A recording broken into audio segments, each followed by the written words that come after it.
Mais à l'aise, on a communicateur. Kende l'obation na sisi na kekuna na lobi kuna.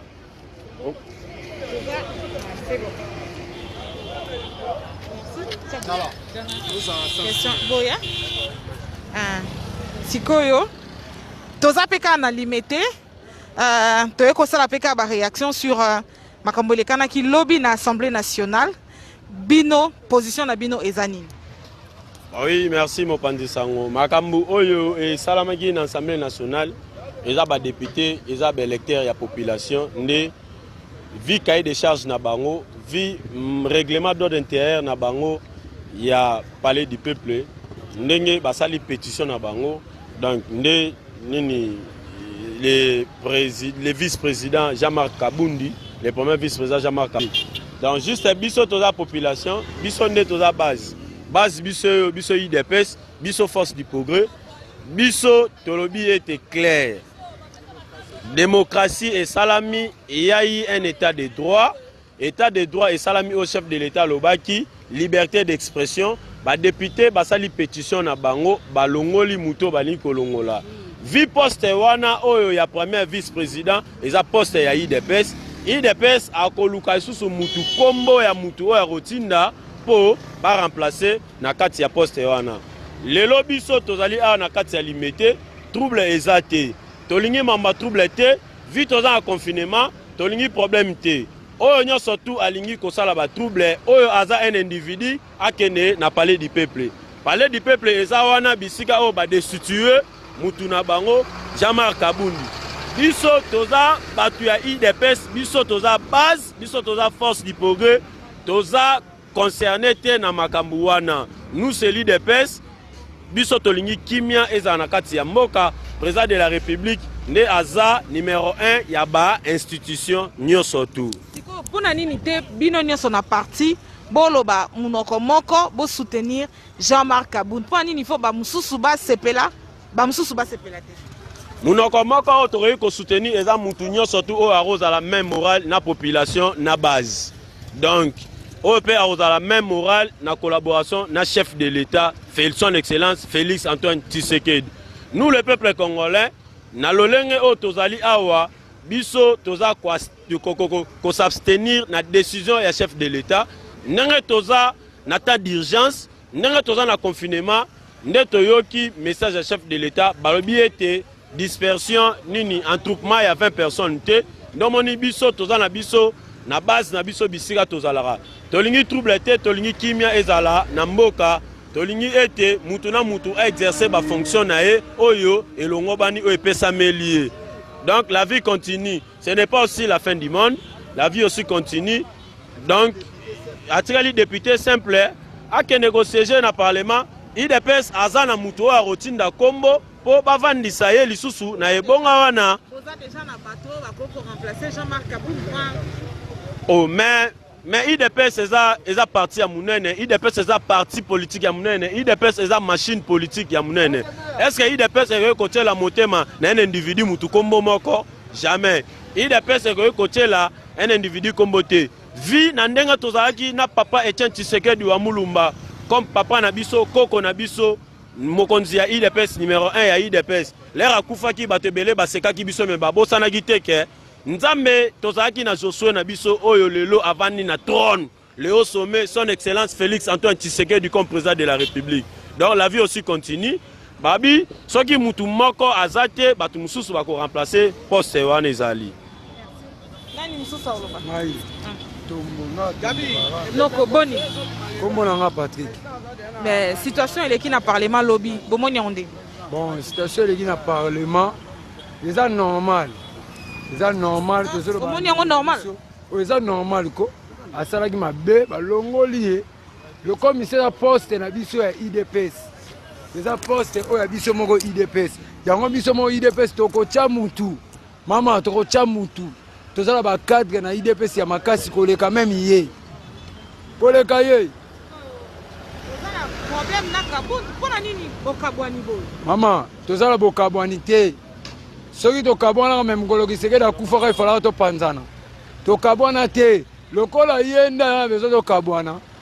nzambe pe asali esprit moko tobenga yango esprit kisekeliste ekoteli Janine Mabundu.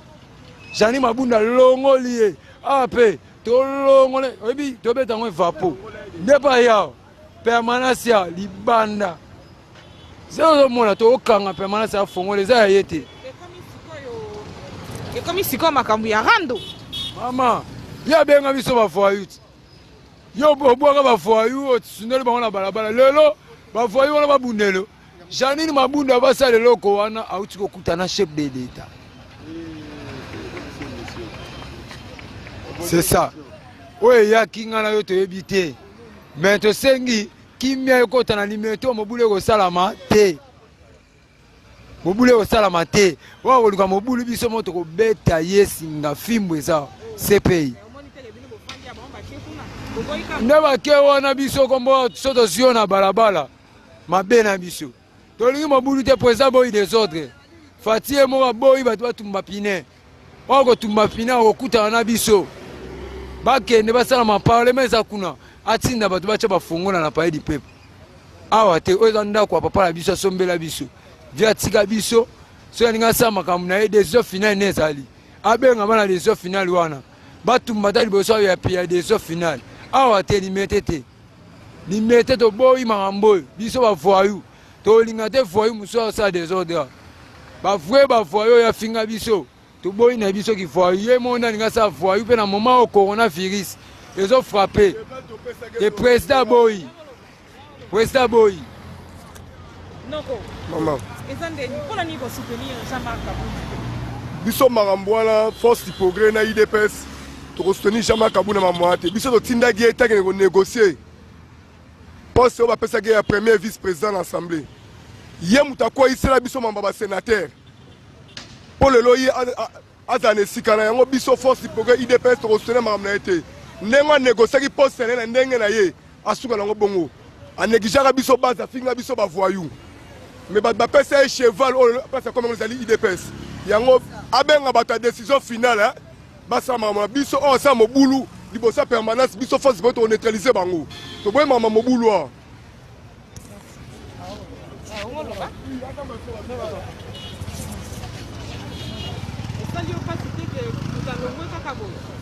Bon, ebi mboko ezotambola sa mibeko eza kokufa. Ezala ata na ndako. Mibeko ezalaka nango kaka. Po so mibeko eza te c'est-à-dire eza esika désordre. Chef de l'État aza mutu ya ordre. Ezala teke lokola aza mwana ezala mwana chef de l'État acha désordre. Soki mwana bafwe mibeko ya papa aza wana pona kozongisa na nzela. Eza teke toboyi akomi ennemi non. Il faut asala o eza logique des choses. Makambo ezotambola selon ndenge moko conformément na chef de l'État ye aza numéro 1 o azokamba mboka mobimba na biso parti na ye. Ndenge eza wana. Donc bozana batu mususu bakoko remplacer ye. Pas mususu balobi te il faut kaka Kabunda mususu habite yende place wana ebonga ebongi na ye. Maman, est-ce que mon nene a parti de parce que kozanga bato kozongisa place wana? Jamais. Et ça kaka yende azaki na maila kovanda place wana te.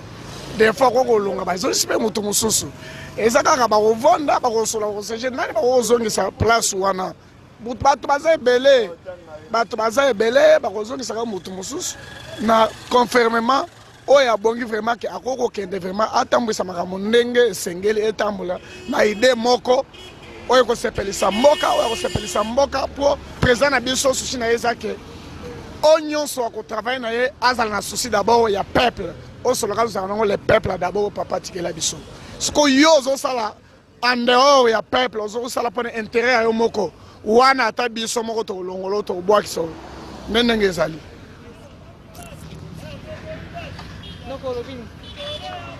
Toujours baka concernant Jean-Marc Kabunda nde auti okweyisa ma mama en tout cas biso boyi désordre toza pe na confinement au chef de l'État pesaki ke non corona faut tovanda na bandako na biso soki parlement efongwamaki efongwami parce que po yango fo ezalaka ya kofongwama pour que bayeba ndenge nini bakotambusa makambo mpo na intérêt ya peuple congolais.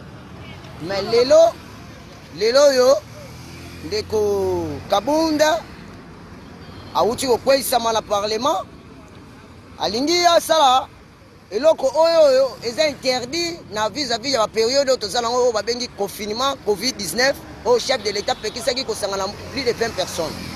Soko benga bato na permanence po baya kosala mobulu vis-à-vis ya quoi? Hein?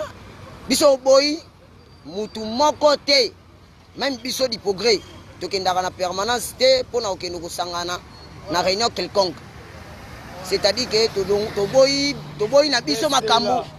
Pe toyebisi ndeko Kabunda soko oza na posa ya korepandike poste na yo oza obligé okende na décision finale ya batu oyo balandaka yo oyo balandaka IDPS mo balandaka un individu pour soutenir ndeko na bino Kabunda ye wana uti okwesama et concerné force du progrès te maman biso to respecter ordre de chef de l'État tout ça na confinement COVID-19 bandeko bosokola maboko bolata bakashi ne bopana bandako faut pas se distraire na bamakambu oyo nyonso ndeko Kabunda zosala biso totindaki ye kilomata na punda te biso pe totindaki ye akende kozwa poste ya premier vice-président ya Assemblée nationale te biso topa na sanse te aliaki ye moko alongwe pe kaka ye moko en tout cas chef de l'État biso to respecter ordre na mokonzi po. Ouais, merci beaucoup. La parole au Pessingaï. En tout cas, na sepeli à trop. Bon, dans le journal Lelo, tout ça, le problème, il y a Jean-Marc Kabundi. Alors, Jean-Marc Kabundi, en tout cas, Aza, une taille de pèse. Mais, il y a un passe mingi pour ane déjà biso. Avant, on a biso base. Kaka yemoko alobaka base ni makambo kaka yona susu awanga ni base tout ça na ba dossier entre na Jean-Marc Kabundi la partie alors mais azoko résoudre problème na biso te était que ba combattant biso to sa force du progrès alors na biso force du progrès ko talinga ko sentir biso te et le renom il y a le bosso le que la biso. Mais ceux qui ont l'histoire ya makambu, Kabundi aya akuta force du progrès. Et les autres wana, baya bakuta force du progrès. À part force du progrès, ba combattant baza ebele, ba mouvement ebele na kata parti, ba combattant ya parlement debout, na biso nyonso. En tout cas, Kabundi ane déjà biso. Ya pas inde yango wana o ngana sana na motema. Mais là, on a Jean-Marc, c'est quoi? Jean-Marc. Ce qui balongoli yo na poste wana. Et ça te que longo IDPS. Ce qui balongoli na poste wana, ça te que longo IDPS. Ozaka na kati ya IDPS pour ça combattant. To bundi na yope. Merci. Mais ceux qui balongoli poste wana ezaka ya biso IDPS nde tozawana so balongoli tika mutu mususu batsa ya sala donc poste ezaka ya yomoko parce que yomone uzamuta maele en tout cas na singa na yo lokola biso tozolanda mouvement ya excellence Félix Tshisekedi le président en tout cas tozaka na sima ya président biso Félix Tshisekedi en tout cas makambo ya Jean-Marc. En tout cas, Boti Kango et Salama Bongo pour et ça est à Bongo. Merci beaucoup. Ouais, on a l'ingana bakisaka likolo ezaka que non makambo yo eleki na assemblée biso force du progrès toyebi angote. On comprendre biso force du progrès toyebi angote eza makambo ya parlement ici la kuna tozana makambo likolo kuna te biso force du progrès lo na bakisaka yango wana. Merci beaucoup.